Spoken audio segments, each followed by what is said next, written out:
Հավատքի բանկի գրքույկը, Չարլզ Սպերջեն, օր ապրիլի 16։ Այդ օրը ձիերի զանգակների վրա գրվելու է Տիրոջ սրբությունը, և Տիրոջ տանկացաները սեղանի առջևի կոնքերի պես պիտի լինեն։ Զաքարիա 14-րդ գլուխ 20-րդ խոսք։ Օրհնյալ է այն օրը, երբ ամեն ինչ կսրբագործվի և ձիերի զանգակները կհռչակեն Տիրոջ սրբությունը։ Այդ օրը եկել է ինձ համար։ Միթե ես չեմ սրբացնում ամեն բան Աստծո համար։ Այս հագուստները երբ հագնում եմ կամ հանում,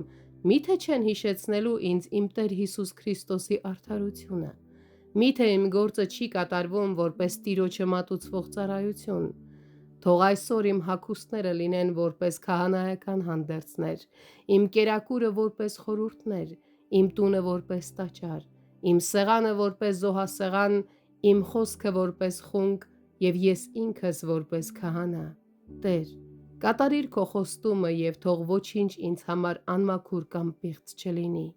Թող հավատքով ակնկալեմ այս ամենը, հավատքով, որ այդպես քո օգնությամբ իրականություն կդառնա այդ ամենը, քանի որ ես ինքս պատկանում եմ քեզ, Տեր, հաշիվդ առ այն ամենից, ինչ ունեմ, քանզի այդ ամենը լիովին քոնն է։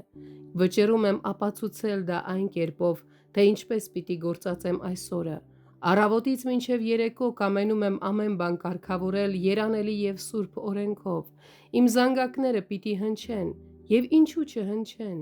Նույնիսկ իմ ձիերը պիտի զանգակներ ունենան։